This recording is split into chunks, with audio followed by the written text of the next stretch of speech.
It was only 2 weeks after our wedding when everything fell apart. Life had seemed perfect. We had just returned from our honeymoon, and our small apartment still smelled of fresh paint and new furniture. My wife, Amina, had started a new job, and I was proud of her. She was glowing with happiness, and I thought nothing could disturb our peace. But one night changed everything. That evening, Amina had gone to a work party arranged by her office. She told me it was just a small gathering to welcome her to the company.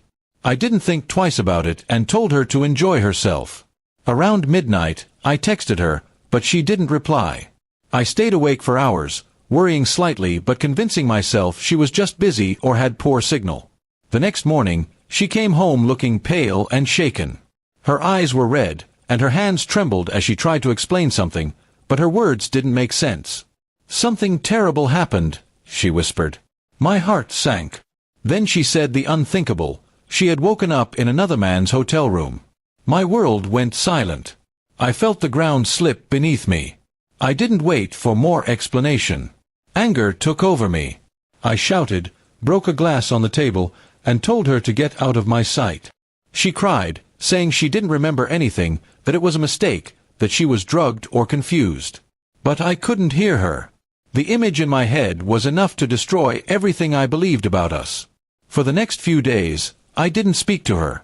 I stayed with my brother, avoiding her calls and messages. Everyone in our family soon found out, and the whispers began, "She cheated, she's not loyal, he should divorce her." My heart was filled with anger and humiliation. I wanted answers, but more than that, I wanted peace from the pain. Then one day, her friend Sanaa came to meet me. She looked nervous but determined. "You've got it all wrong," she said. "That night wasn't what you think." She explained that Amina had been feeling dizzy during the party and had left early with some colleagues. Apparently, one of her co-workers, a married man named Fahad, offered to drop her home. But on the way, she fainted, and he took her to a nearby hotel to get help because his car broke down. According to Sanaa, the hotel's receptionist confirmed that Amina was unconscious when they arrived. Fahad booked a room, called for a doctor, and then stayed on the couch. Nothing inappropriate happened. But when Amina woke up early in the morning, she saw him there and panicked. Without asking anything, she ran home in shock, assuming the worst.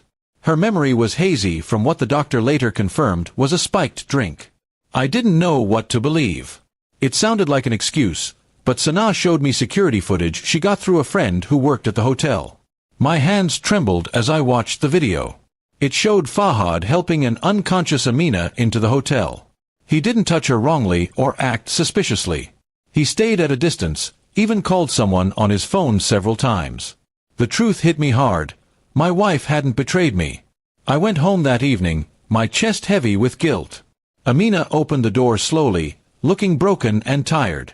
She thought I was there to end things, but I couldn't hold it in anymore. "I'm sorry," I said, my voice shaking. She froze, tears forming in her eyes.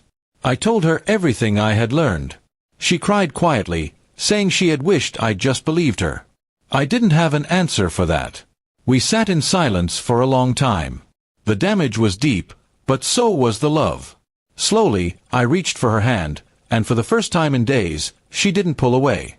She leaned against me, trembling, and whispered, "I thought I lost you forever." I told her that trust takes time, but we would rebuild it, together.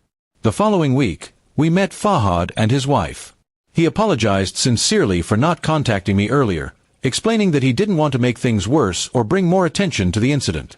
His wife confirmed everything. It was awkward and painful, but necessary. When we left, Amina seemed lighter, like a heavy weight had lifted from her heart. With time, the gossip faded, and people moved on. But I learned something important. Assumptions can destroy more than the truth ever could. Amina and I started therapy to rebuild what had been broken. We learned to communicate better, to trust again, and to give space for understanding before judgment. Months later, I looked at her across the dinner table and realized how close I had come to losing everything over a misunderstanding. Life isn't always clear, and mistakes can look worse than they are. What matters is how we face them together. Now, when I think about that night, I don't feel anger anymore, just gratitude that we survived it. Our love was tested in the cruelest way, but it taught us both that real relationships aren't built on perfection. They're built on forgiveness, faith, and the courage to see beyond the surface.